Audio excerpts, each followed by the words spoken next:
Olá, pessoal, tudo bem? Boa tarde. Estamos de volta, né? Como desde a semana passada, retornamos às nossas aulas que são transmitidas, né, via internet para vocês. E continuo a dizer que eu me sinto muito bem em estar de volta, né? Para a gente dar continuidade às nossas aulas, ver os nossos conteúdos, entender tudo aquilo que está por vir, né?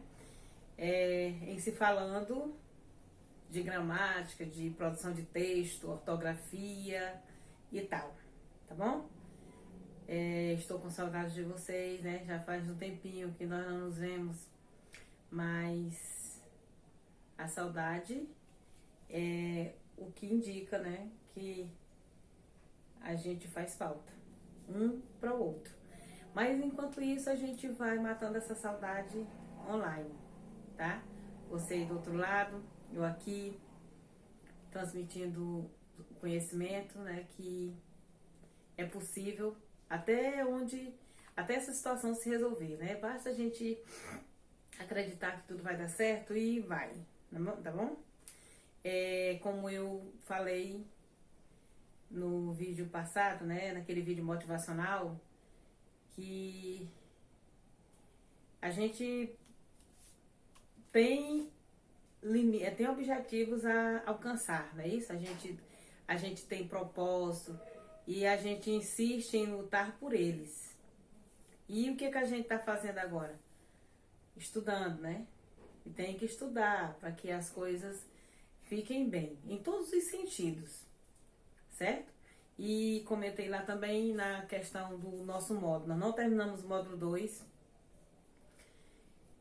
Tá faltando algumas atividades que lá no final do livrinho de vocês, de cada livro, de cada unidade, vem um conteúdozinho assim, o que estudei e mais atividades, né? Que a gente vai fazer agora. Aí conclui o módulo dessa forma. E esse conteúdo que a gente vai proferir agora, né? Ele está relacionado também ao módulo e parte do livro de produção de texto.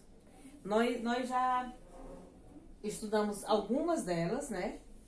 Mas ainda faltavam essas aqui, que a gente vai concluir, tá certo? Só que antes, gente, de a gente continuar esse conteúdo, o que eu queria lembrar para vocês? Que as figuras de linguagem, elas são importantes, não só na questão da linguagem em si, como assim? A questão da oralidade. Porque quando nós começamos a ver esse conteúdo, eu disse para vocês que a música, né, a poesia musical, ainda é uma das únicas formas de eu ter contato assim, bem nítido, claro e evidente com as figuras de linguagem. Por quê? Porque elas só estão presentes na poesia, nos textos poéticos. Não foi isso que eu falei? Você não vai ver figura de linguagem narrativa, você não vai ver em descrição, você não vai ver em texto argumentativo. Você só vai ver a figura de linguagem em textos de linguagem poética. Falando em linguagens, né? Nós vimos a questão da denotação e da conotação. A denotação é aquele sentido do dicionário. A gente diz sentido dicionarizado. Quer dizer, nesse sentido aí, da denotativo, não tem figura. O que é essa figura? É a representação da nossa fala. Por exemplo, eu quero que vocês entendam alguma coisa e aí você não quer saber o significado lá pelo dicionário. Eu até digo, né, que a gente tem o Google agora. Não precisa, às vezes, você colocar aquele livro lá dentro, que é o dicionário, né? Dentro da sua mochila, você, no seu celular, você tem o Google, você procura o significado, é muito fácil de achar. Isso, no dicionário, eu acho aquele significado para meus textos, para as minhas palavras, que não são tão usuais. Porque sempre tem alguma palavra que a gente tem dúvida. Né? Quando eu tenho dúvida, eu já disse. Quando eu não estou com o dicionário bem ali, agora eu tenho o celular, eu vou lá e vejo o que significa. Agora, eu não posso colocar em qualquer texto meu só figuras, linguagem figurada. Não posso. Por que ela é mais utilizada no texto poético? Porque os textos poéticos, ele tem a questão do eu poético. Tem a questão de um sentimentalismo aí, de uma visão diferente das coisas, né? Se eu vou falar aqui sobre substantivo para vocês, se eu for falar sobre verbo e substantivo é o mesmo conceito em qualquer lugar do mundo. Uma é a palavra que dá nome e o outro é a que exprime ação. Pronto. Eu não vou usar uma figura de linguagem para explicar o que é verbo. Não vou. Mas posso usar uma figura de linguagem para explicar, para dizer o que é o substantivo. Como? Ó, coração, né? Coração, eu sei que coração é um órgão do corpo humano, não é? Ele faz parte do sistema respiratório também. Ele é que bombeia o sangue para todo o meu corpo. Agora, se eu tô falando aqui desse coração, membro do corpo humano, eu já digo, eu tô na linguagem denotativa. Lá no dicionário tá dizendo que é um órgão oco, né? Que é capaz de bombear sangue pro resto do meu corpo. Agora, se eu digo que a Érica, por exemplo, a Giovana, a Letícia, a Janaína tem um coração enorme. As meninas são um poço de bondade. Olha, as meninas são um poço de bondade. Elas têm um coração gigantesco. Eu já não estou me referindo ao coração das meninas aí, ao órgão das meninas. Eu estou me referindo eu estou usando uma figura para representar o quanto que essas meninas são legais. Essas meninas são boas, elas são gentis. Certo? Então, as figuras de linguagem, elas entram nesse contexto aqui, ó, para dar poeticidade e mais expressividade em textos. Por isso que lá a música, o autor, ele se utiliza de muitas figuras. Nós chegamos a cantar, né, músicas lá para vocês entenderem o que seria essas figuras de linguagem. Agora, para você saber que elas não são utilizadas em qualquer texto, né? Então, você precisa lembrar agora, ó, o conceito delas, ó, recursos utilizados para dar mais poeticidade e mais expressividade aos textos. É um recurso. Se eu digo que é um recurso, então eu posso ou não utilizar uma figura de linguagem nesse texto aqui? Certo? É isso que eu tô querendo dizer, tá bom? Então, a gente vai retomar agora esse conteúdo aí para poder concluí-lo, né? Então, as figuras de linguagem, elas são divididas assim, ó, em figuras de pensamento, de palavras, de sintaxe e de construção.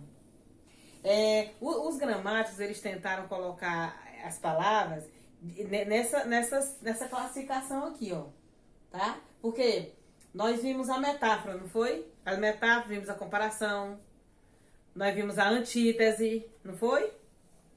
Essas figuras a gente já viu, nós vimos paradoxo. E o que foi que a gente percebeu nessa questão dessas figuras lá? Que tem delas que são parecidas, tem delas que são substituíveis, tem delas que se assim, se eu não colocar ali, tudo bem, mas se eu colocar, deixa lá, não é assim? Então, por isso que foi feita essa divisão. Quando eu bato a porta, por exemplo, toque, toque, né?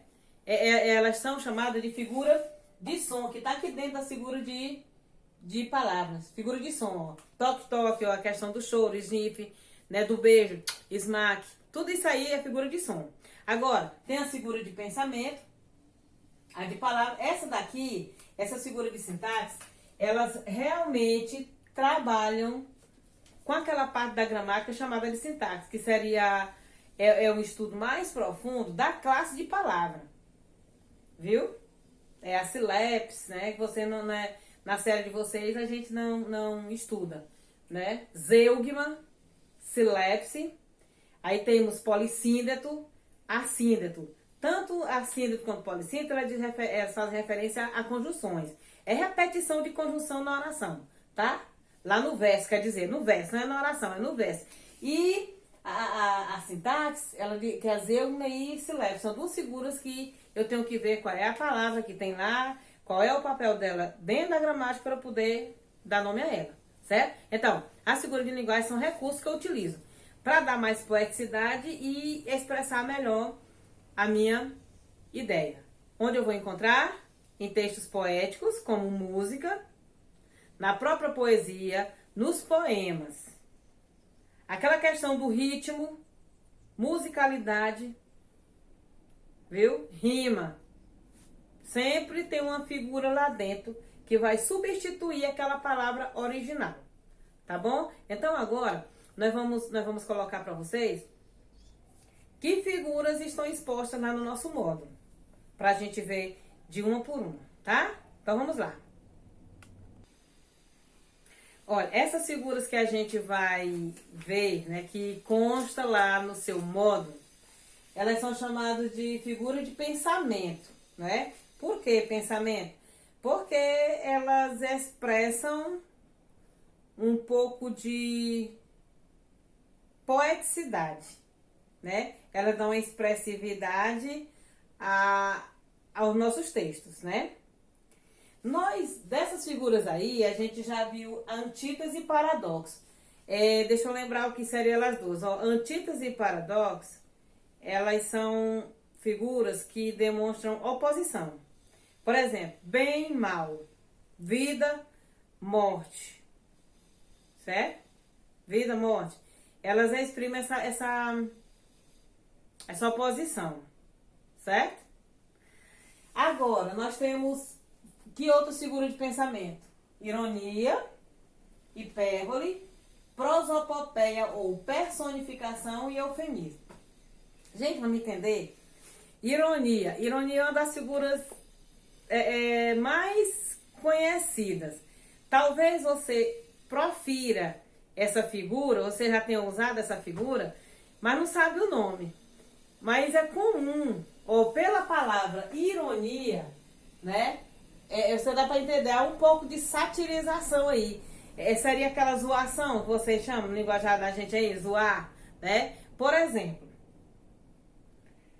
a pessoa vem entrando aqui, né? Voltando agora, digamos que a gente volte agora dessa quarentena aí lá na sala. Aí eu entro, né, lá na sala com o corpo que eu tô agora. Nós saímos lá dia 16 de março da escola, né, a pandemia zona começou aí, a gente veio, eu viajei, todo mundo procurou um canto para ir. Aí de repente eu volto e entro na sala com esse corpo que eu tô aqui. Aí alguém vai e diz assim: eita, Bacília, mas tu tá magra, hein? Pesando quase 100 quilos. Olha, magra, pesando quase 100 quilos. Quer dizer, aí tem um pouco de ironia. Não tem um pouco de ironia? Certo? Então, como é que a gente pode definir, né? Ela é usada para ridicularizar ou ressaltar algum aspecto passível de crítica. Ou então, coleguinha lá só tira 2. Aí no dia que ele tira um 3, eita, ó, tá melhorando, hein? Tirou um 3. Só tirava 2, agora tirou 3. Não tem um pouco de crítica, né? Uma satirização. Então a ironia, né, é mais fácil de você entender, porque é uma coisa básica, né? Deixa de ser irônico, né? A coisa é séria, aí você salta de lá com uma coisa engraçada. Deixa de ser irônico, né? A hipérbole, olha essa daqui, gente, é também facílima da gente poder identificar no texto. Ela é conhecida como exagero, hipérbole. Caracteriza pelo uso do exagero. Eu quero expressar minha ideia, então eu vou exagerar. Como, ó? Você dizer que tem 1 milhão de amigos, né? 1 milhão de amigos. Ou então, eu chorei rio de lágrima. Isso é um exagero. Ou então você diz assim, a mãe de você pega e diz assim, menino, eu já te chamei mais de 1000 vezes. E tu não me ouve por quê? Ó, mais de 1000. Não é exagero? Isso é hipérbole, tá? Prosopopeia ou personificação. Essa daqui também, gente, olha, nós já apresentamos na aula anterior, no semestre passado. Essa prosopopeia ou personificação é quando eu dou atributos meus, características minhas, ou você, a animais ou a seres inanimados que não têm vida, né? Você vai tomar um banho de mar e aí você diz que a onda bateu forte nas suas costas. Eita, peguei uma porrada da onda, menino. Ó, fiquei com minhas costas doendo. A onda, ela não... Quem bate em alguém, quem surra alguém alguma coisa, é o ser humano. Então essa característica que é sua, você pegou, transferiu para a onda. Ou então, a brisa do mar pairava sobre o meu rosto e ondulava, deixando, ó, rubro. Quer dizer, são atributos nossos, tá? Atributos nossos. Então, quando eu pego uma característica minha e cedo ou transfiro para um ser inanimado, então eu estou usando de prosopopeia ou personificação. A palavra personificação já está indicando, né? Passando de uma pessoa para um ser. E o eufemismo? O eufemismo também, essa figura, ela é usada para eu substituir uma palavra que vai assim, dar um choque assim, de maior de realidade. Por exemplo, você soube que alguém morreu. Aí você não vai chegar e dizer assim, ei, fulano morreu. Não, você diz assim, gente, olha, fulano de tal acabou de passar dessa para melhor. Não ameniza? Não ameniza? Ou então,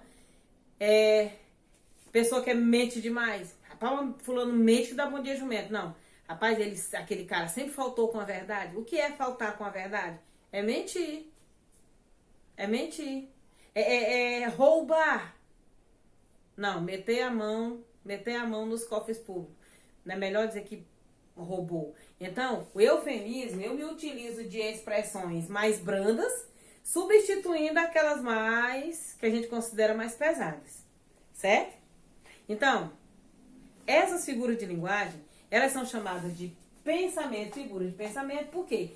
Porque elas dão uma poeticidade e dão também uma certa expressividade aos textos. Essa personificação em prosopopeia é a mais utilizada em poemas musicais, além da metáfora, né? Várias músicas a gente conhece que elas trazem a personificação como a figura principal, certo? Na nossa próxima aula, a gente vai trazer uma música completa para a gente poder ir classificando que palavras lá, que versos daquela música vai trazendo palavras que exprimam personificação, tá certo? Então, gente, olha, fiquemos com esses conceitos lá no livro de vocês podem ver lá no módulo, tá bem esclarecido os exemplos também, tá? Exemplos melhores do que esses que eu proferi aqui, tá bom? Então, até a nossa próxima aula, se Deus quiser, fique com um abraço da Persília, tá? Tchau!